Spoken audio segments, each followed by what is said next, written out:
Allow me a moment to kind of get positioned and set up here.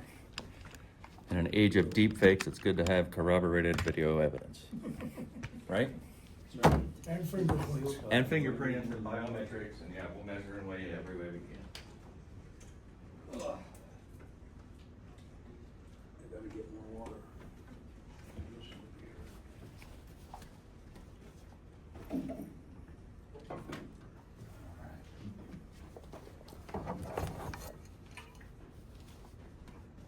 Who knows my favorite topic?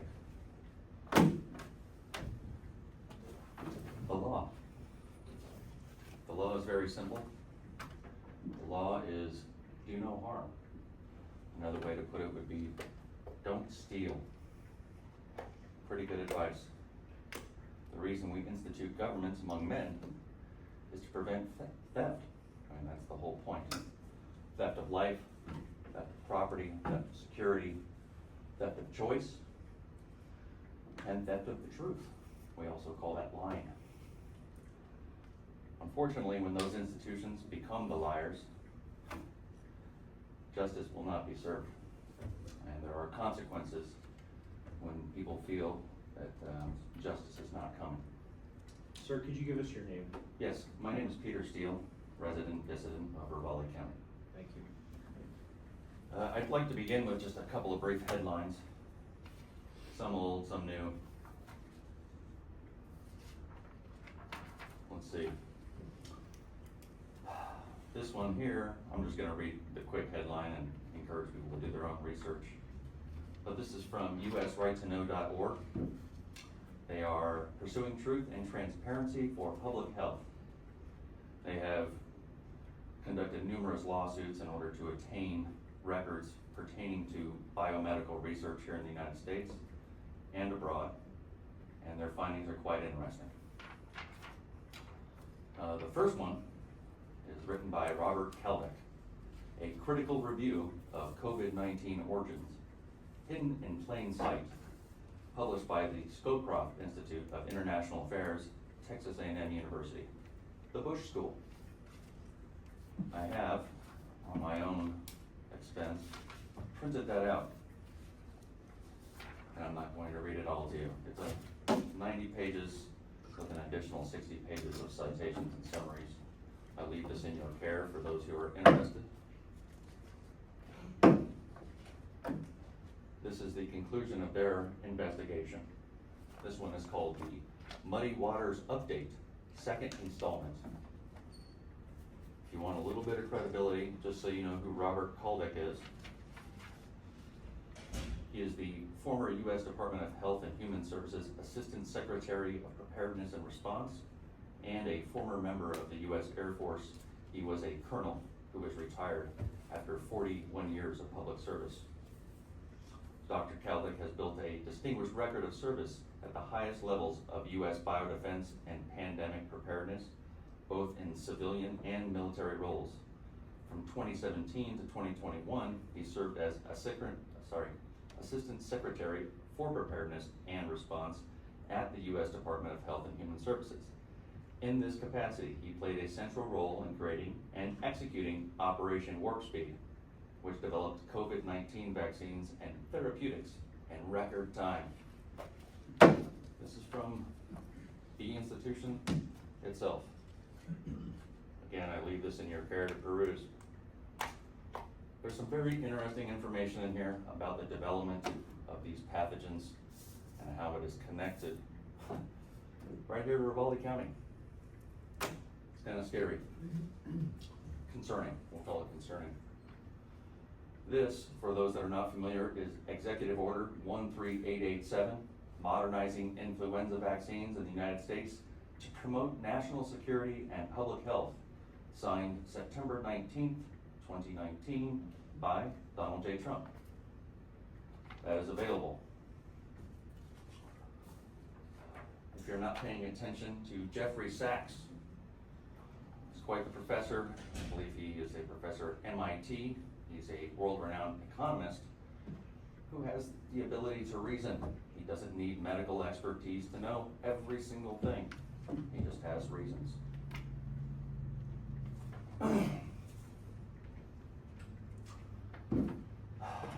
April 13th, 2025.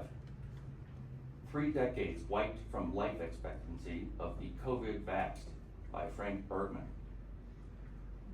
Shockwaves have been sent rippling through the scientific community after a study found that around 30 years have been wiped from the average life expectancy of people who received at least 2 doses of COVID mRNA vaccines. The alarming study found that the mRNA injections reduce a person's lifespan by a whopping 37%. In the United States, the average life expectancy in 2019 was 78.79 years. A 37% reduction from 78.79 equals a loss of just over 29.15 years. The average life expectancy in the Western world, generally encompassing Europe, North America, and parts of Asia and Australia, is around 80 to 83 years. This means the average life expectancy in Western nations has plunged by 29 to 30 years. This explosive study was conducted by a team of Italian researchers led by Professor Marco Alessandria at the University of Turin. I'll let you read it at your leisure. This one, I'm going to go a little bit further because in our search for justice, we have to plead for people to come forward with the truth. And we have, again, a bio lab here in Ravalli County that is entangled in this web. The title is the man who created COVID-19 in Fauci's US lab by Will Jones, May 1st, 2025. It's a 9-minute read. I'm not going to do the whole thing for you, but top US virologist Ralph Baric engineered the COVID-19 virus SARS-CoV-2 in his lab at the University of North Carolina as part of his work in connection with the 2018 diffuse funding proposal. That's the story that's been going around the internet for some months, and not just in alternative media. And it all looks very damning for Baric and those connected with his research. Details of the diffuse project were first leaked by Major Joseph Murphy, an employee of U.S. military research agency DARPA, in the summer of 2021. And further details of earlier drafts have come to light this month thanks to public record requests from usrightToknow.org. In diffuse, Baric proposed to create a virus that was, to most intents and purposes, SARS-CoV-2. The proposal included inserting a furin cleavage site into the coronavirus spike protein in order for a restrictive enzyme, BSMBI, to search for a binding domain that would infect ACE2 human receptors, and a requirement for viral genome around 25% different to SARS. I imagine that's for patentability. The SARS-CoV-2 virus contains a furin cleavage site in its spike protein. Its genome includes the restrictive enzyme BSMBI. It has a receptor binding domain finely tuned to infect the ACE2 human receptor, and its genome is around 25% different to SARS.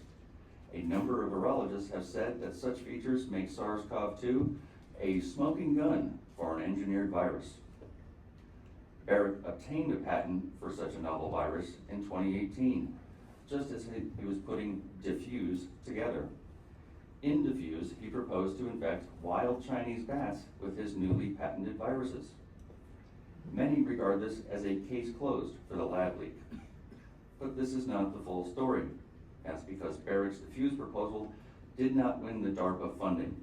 And while it is rightly pointed out, with or without the funding, much of the work was already in hand. It's what happened next with the winning DARPA proposal where the story really gets interesting. U.S. researcher Jim Halsam has done an incredible job on his Substack, Reverse Engineering the Origins of SARS-CoV-2, documenting all the toings and froings among the virology community in connection with the creation of this peculiar virus and the subsequent cover-up. What follows is in large part indebted to his meticulous research, though any errors are of course my own. The winning 2018 DARPA bid was the project called Preempt, led by Dr. Vincent Munster. based at Anthony Fauci's NIH Rocky Mountain Lab.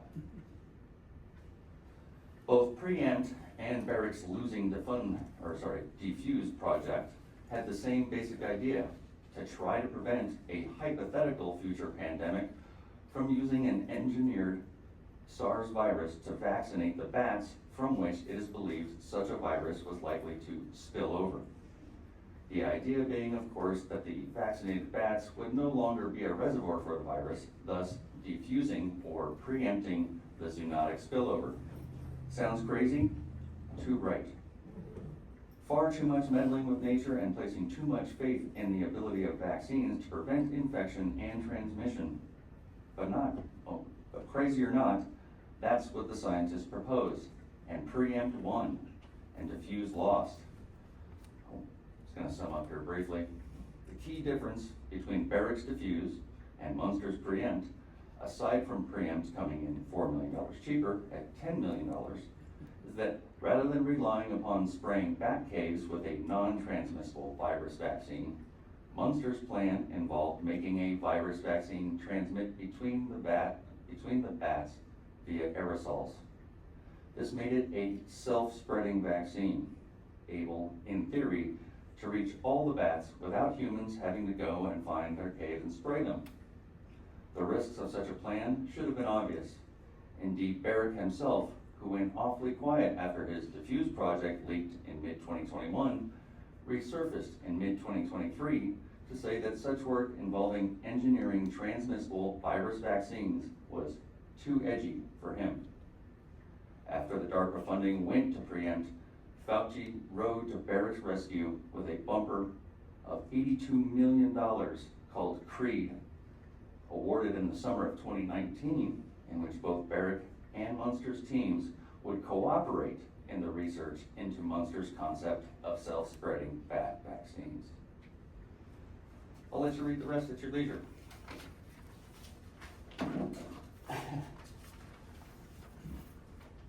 My call for justice. It seems that this is a racket, and we have laws for rackets. We call them RICO, racketeering, influenced, corrupted organizations. It seems that people are catching on. I recently found a website called react19.org that takes testimonial from the vaccine injured and doesn't denigrate them. They treat them. They give them the support they need, because there is ample evidence that people are suffering from having been injected by their government with a pathogen of untested, unnecessary origin. Not only were they coerced into being injected and pumped with fear for 2 solid plus years, but now they're suffering a lifetime of injury. We can diffuse this by seeking justice. And justice does not come at the end of a barrel. Violence is not justice. I deplore violence. And what happened last Friday in Atlanta is inexcusable. The policeman that was murdered by a suicidal, homicidal, vaccine-injured 30-year-old who did not see justice on the horizon, well, that can be preempted. We can and we should be pursuing as much information as possible on the development of these programs. I would also offer that the people that are intimately involved with these programs that may be criminally liable should be offered immunity so that they can testify as a whistleblower, so that we can gather more information. If we go for the top tier of this racket, that's who we're really after. And even those people, I would offer them a pardon if they were honest, if they convicted themselves. Because what we need is the truth, because the truth brings peace. The truth brings freedom. But unfortunately, what I would predict is that you have millions of vaccine-injured people across this nation, 30 years and up, that is to say 30 years old and up, who, well, don't have a way out. This lunatic in Atlanta, He, I don't know this person, I don't even know if they've announced his name yet, but from all the anecdotal accounts, he was obsessed with the fact that he was coerced into taking a vaccine that damaged him. And he couldn't get away from it. And he was extremely depressed and suicidal, and obviously homicidal. I think the best thing that we can do is provide these people with some hope that justice is coming. And the way we do that again is by aggregating the data, finding those who are responsible, and asking them certain questions. I'm not an investigator, I'm not law enforcement, I don't have all the know-how to bring this down. But the information is available, all of this is available. I printed this document for $7 across the street. I have access to it, you have access to it. There are numerous books, 2 of which I delivered last September. You made gifts of those books to the county, I think. I did. I did. And I have another gift for you. The Pfizer papers, Pfizer's Crimes Against Humanity, forward by Stephen Bannon, edited by Naomi Wolf. Best-selling New York Times author with Amy Kelly. You know, books, also known as Libre in Spanish, offer liberty, because the truth will set you free. This book I donate to Ravalli County, along with these articles in other papers. And in my pursuit, I have been sitting in front of the courthouse with a sign and a camera that says, vaccine testimonials, or vaccine injury testimonials, affidavits available. I've only done it for 2 weeks now, but in that time I've had some really nice conversations with people. Some of them more debate than conversation. But last Saturday I had the opportunity to sit with an author, a local author, whom you all know because he's spoken here regularly. COVID Wars by Jim Olson. Jim and I are not on the same side of the wire, and yet for 2.5 hours we were able to sit and converse rationally and reasonably and respect each other's ideas. This is his 2020 to late 2020 memoir of the COVID war. His next one is called Vax Wars. I'm looking forward to it. I'm told I'm in there. That's nice. It's nice. I appreciate it, Jim. I don't want to give you this book because I want my copy. So, We have one. We have a copy. We do, yep. see, the pursuit of truth. That is why we are here. Truly, that's why people are here. We're here to be the censors of God, to determine the truth. He gave us senses, He gave us reason, He gave us intuition. And I pray that we use it, because we're not over, and this is not through. The vaccine damaged are suffering from strokes, heart attacks, myocarditis, pericarditis, limited ambulatory ability, neurodegenerative disease, Alzheimer's. The list of symptoms is bigger than the list of convicts, potential convicts. But they're not going to be convicts unless we pursue them. And again, if we offer them immunity and clemency and a pardon and forgiveness, well, we don't have to pack them into prisons. We'll call it a prison. It's not really a prison, it's more slavery, but that's a different topic. Again, I stand upon the law. If you wanted to know, the one issue I stand upon is the law. Do no harm. The beginning of the Hippocratic Oath. I ask you to ask law enforcement to make steps, to begin the research, to interview these people. Let them know we understand that you are involved with these certain projects, and any information you can give us that would allow us to pursue this trail to the top so that we can preempt violence and diffuse the situation would be helpful. That's my call. The only solution to this is to bring these people forward and have them testify. Not self-incriminate, but just say what it is and say what they know. Tell us what they've learned, because this was a giant experiment. And the results are devastating to the virology community, the scientific community as a whole. I think it's been, well, a tragedy. and it's not very funny. So, thank you for your time. I appreciate the fact that you've always let me speak my mind. And I've always done my best to express myself rationally and calmly, and I will continue to do so. If there's anything I can do to help, let me know. God save us all. God bless you all. Thank you. Thank you. You're a good citizen, Michael Steele. I appreciate it, sir. Thank you.